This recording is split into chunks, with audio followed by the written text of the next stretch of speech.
also, Nick, you might want to hold your horses here because I want to get a thing that was in the papers today, which is that Melbourne may not get fully back up on its feet, not Christmas this year, not Christmas next year, not Christmas the year after, but Christmas 2024. Here's your chairman a little earlier today on 3AW. I don't think we're going to go back to 100%. I think that for many people, the convenience of spending some of the working week at home is, and because it's no longer a novelty, like it's happened for 18 months, that's now the new normal for them. Not every worker every day, but I think the notion of having 100% of people with their feet under desks in offices in the centre of Melbourne or even in the suburbs, I don't think that's happening. Deputy Mayor, you're excited with a semi-empty city for 4 more years?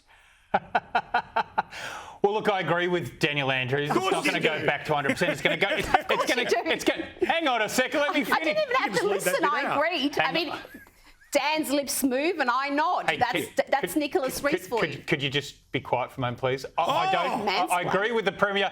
I agree with the Premier. It's not going to go back to 100%. It's going to go well ahead of 100%. Because one thing we know from human history is that cities always come back, and Melbourne will bounce back. It'll be bigger and better than ever. And if you look at that Deloitte report today, Paul, you see that Sydney and Melbourne are going to take a couple of years to get back to where they were, at least in terms of office workers. But if you look at many of the other things that happen in cities, like people coming in for classes, when the international students come back to Australia, you'll see those numbers come roaring back. Well, you see with all the shows and events on in cities like Melbourne, that'll bring people the Grand Prix is going to be great this year.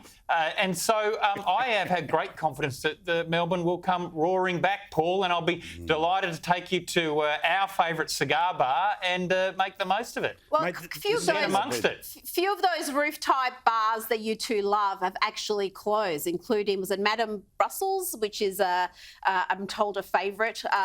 But it is sad because you walk around the city, and I know Nicholas is doing his best John King at the moment. The rah-rah, we're going to be back bigger and better than ever. John King, I love it. You're not kidding.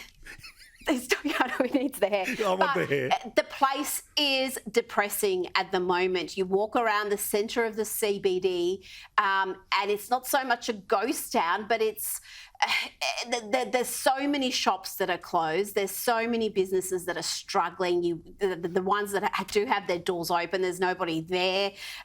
It's not a happy place. Those businesses that are hanging on, you do wonder how much longer they can. And the council, after making cars public enemy number one, making it so difficult for cars to come in, is providing cheap parking to try to lure people to bring their cars in and actually come in. I think that one's actually not a bad idea. So, but there needs to be so much more done, and the state government needs to make sure that the public servants, the people on its payroll, actually turn up to the office and come and because they've been told to come in, but they're not coming in, and that would make an enormous difference to those city traders. Well, look, I certainly would agree. It'd be good to see. In, and that means hopefully where you can go there and you can literally have food from all those street vendors that'll be there out the front of Crown, and you can literally on the hour hold it up and toast your food on all those fire things going out the front of the casino. Maybe that's an idea for the next little while. And by the way, Nicholas, I've got to ask. I'll tell you a great one, Paul.